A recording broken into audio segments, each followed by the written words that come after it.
Hello and welcome to What the Fuck Am I Reading? So yeah, it's been a month again, but I do have to say I haven't read basically shit since we last spoke. Like, I've been in a kind of reading slump, like not exactly reading slump, but my mind is completely elsewhere every time that I try to read. So it's been a fucking mess trying to read anything. But since we last spoke, I have actually finished some books. And even though I don't really remember much about them, I just wanted to let you know that I have read them. Just for the future, you know. The first book that I finished was Between Two Fires by Christopher Buhlman? I really don't know how to pronounce his last name. I really need to check that out. But I picked this because I'm planning on starting, like I will let you know here, that I'm planning on starting a book club for dark fantasy. And I wanted to start it this month, but it didn't work out because this.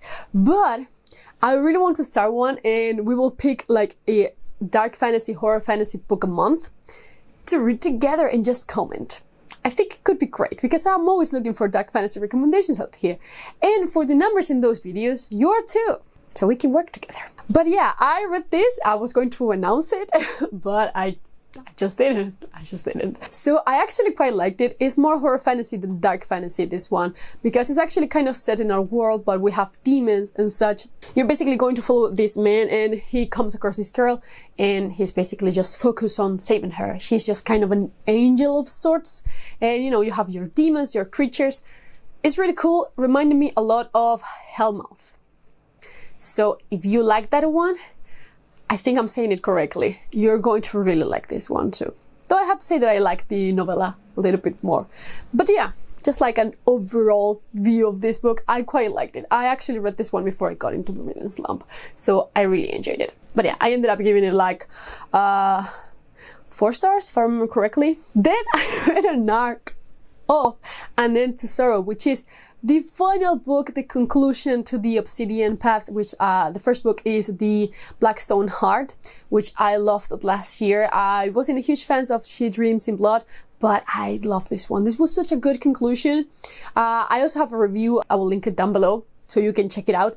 But I really liked it. I'm waiting for my physical copy to arrive because I need it. I just have them all physically, so I need this one too. But it's quite longer than the others. Still really liked it, though I think it's one of the like best conclusions that I have ever read. Like, I love how Crane like actually developed a brain in this one, like fucking finally.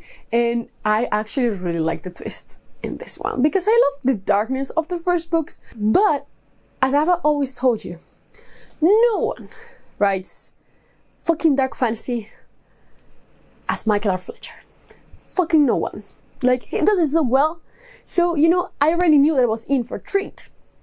But, man, so many twists. Love the ending. I love the ending. But yeah, if you want to know more, you can just check out the review. But I just really liked it in general. 100% would recommend it. I gave it 4.5 out of 5 stars.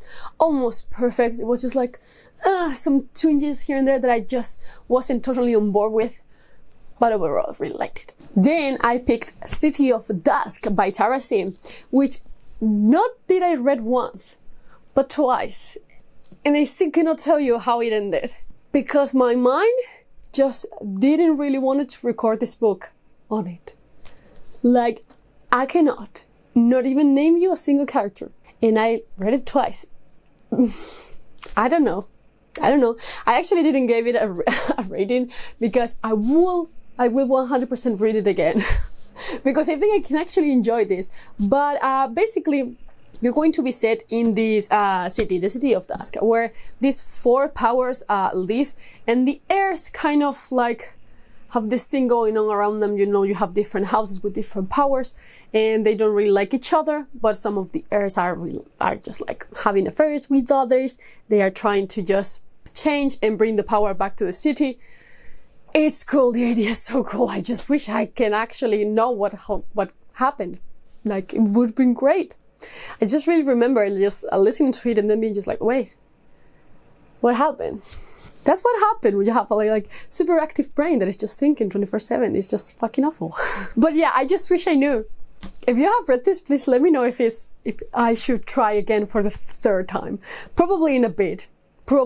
Like I've been feeling better. I do have to say that the last 2 books that I read, I actually like processed. So we're getting there.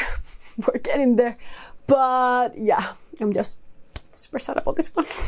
The other book that I read, I was very excited about, is Insomnia, which is the new book by Sarah Pinborough, the author of Behind Her Eyes, and I love that thriller. I love the final twist in that thriller. I fucking love it. I actually really like the TV show too. So I was very excited because she always like adds this kind of paranormal, which is weird because I don't usually like that trope, like adding something paranormal so you cannot learn the twist. But in her thrillers, it just works so well that I just love it every time. In this one, basically, you have this mother who is afraid because after her own mother turned 40, she started losing her mind. And she didn't sleep, she didn't eat, she was all over the place. She started hitting her sister and trying to kill her. So she is very afraid because suddenly her 40th birthday is just around the corner and she starts not being able to sleep, so she's just like a walking ghost around her house.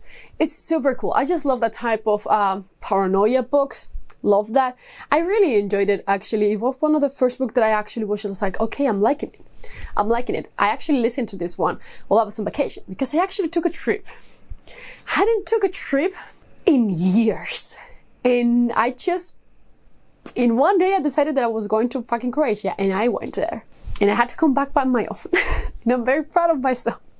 But it was great. But I actually listened to this one while I was there. And I listened to it just on the car because we took a road trip basically to there. And it was like 27-hour road trip. So I had plenty of time. But because I wasn't feeling like reading, I only listened to this one. And it was great. I actually fucking listened to it and understood it. Not like with City of Dusk. So it was great. I ended up giving it 4 stars.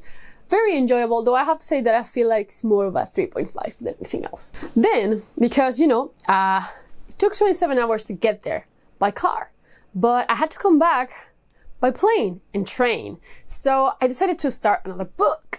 And I started this because for some reason I was craving like dark academia and like very dramatic stuff.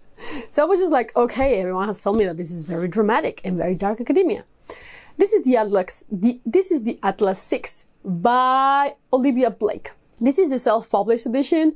It's been now purchased like a bit ago and has already been reprinted. I think it was Ovid, Tor, one of those. But I would love to tell you what this book is about. But for me, it had like 0 fucking plot. Like, it's basically about this group and only 5 can actually access this fucking group of magicians. So they have to choose and kill one of them. That's it. That's everything that happens in this book. It's not only the premise, it's literally the plot. Like, there's nothing else besides that. And the drama between the characters. Because, of course, there's so much drama, which I'm all here for it. Like, I love me some drama from now and then. Like, something like How to Get Away with Murder. Like, Gossip Girl. Something like that. I'm just on board. I'm on board, you know. Sometimes I crave a little bit of, you know, that kind of action. And it delivered that. But I was also hoping for some plot, honestly. And for me, it had none. So, as someone who is a plot-driven reader, I felt like I was just, like, I was watching the fucking filler of a TV show, honestly. I didn't like it. I gave it 2.5 stars, just the middle of the road, because it had potential. It, like, scratched that craving that I was having with all this drama, but literally nothing else. Very disappointed with this book. I was hoping for a lot, honestly. I've heard so many good things about it too. So, I just like, I'm not feeling it. Like, I just don't feel it. I very much doubt that I will continue this series, honestly. Maybe if I'm craving like that drama again, I'll try it. But I don't think so. So after that, this week I have actually finished 2 books, which is a huge achievement, taking into account that in 4 days I finished 2 books, and in 1 month I finished basically nothing. So we're getting there. But I read certain dark scenes. But I read certain dark things. I don't know why that's so hard. By Silvia Moreno Garcia, which I have read Mexican Gothic by her and Gods of Jade and Shadow. I've been really starting to liking her, honestly. Like, it's not one of my favorite authors, but I really like her in general. Like, her premises are really cool. This one is about vampires, which was what dragged me in, basically. I was very excited, but I don't know. There's something about it that I just didn't love. Like, I enjoyed it, but it's more of a gang type of story than vampires, you know? I don't know, it's weird, but you're basically going to pull this card, Atto? She had a very weird name. I'm just terrible with names in general, honestly. But yeah, you're going to pull her, and she kind of makes a slave out of a human, but not really. Was it Antonio? I'm just so bad with names lately. But yeah, another like rival clan is hunting her down, and she has to escape them after the massacre of her family. It's just, it's good, don't get me wrong, it's cool. But I think that I wanted more out of it, and it just didn't completely deliver for me. But it's still very enjoyable. Like, it's the same thing with Gods of Jade and Shadow. Like, some things just didn't work for me, but overall I enjoyed it, so it's fine for me. But yeah, this one was the same. I gave it 3.5. It's okay. I'm pretty sure a lot of people will really like this one, like the other one, but it doesn't have the same feel as Mexican Gothic. So if you're looking for that same thing, this probably is not the one. I do want to try Velvet Was the Night. Like, I feel like she's an author that I can actually just like read all of her books and just be just like, okay, I enjoyed them, even though I didn't love them. Like, yeah, I'm pretty sure about it. And the last book that I read was The Trope by Nick Cutter, if I remember correctly the name of the author. The thing is, I usually really like to read either a thriller, either sci-fi thriller, domestic thrillers, or horror books to get me out of my slumps. And they usually work. And, you know, I was craving some horror because I really want to read, not Tender is the Flesh. Oh, God damn it, I'm mixing. Things Have Gotten Worse. No, the new one. Something about blood. You have lost a lot of blood. Yes, the new book by Eric La Roca, but it doesn't have an audiobook. So I wanted a horror audiobook. And I was just like, okay, I've heard about pretty disgusting things about this book too. And I thought this was about creatures for some reason, because it's about a group of scouts. That's what the summary said, that it goes into this island and something weird started happening. And I had no idea that it wasn't about that at all. Like, I was 100% convinced that it was about some type of monster living in this fucking island and just being horror. But it's actually more disgusting than horrifying. I don't know if it's considered a spoiler, so go through this minute just in case if you don't want to know anything. But it's actually about fucking eating worms, like worms that eat you from the inside, which gives it like a very like cool sci-fi twist instead of horror, because you have like these different medias popping out like before the chapters, like the underweight type of thing. I actually really like that.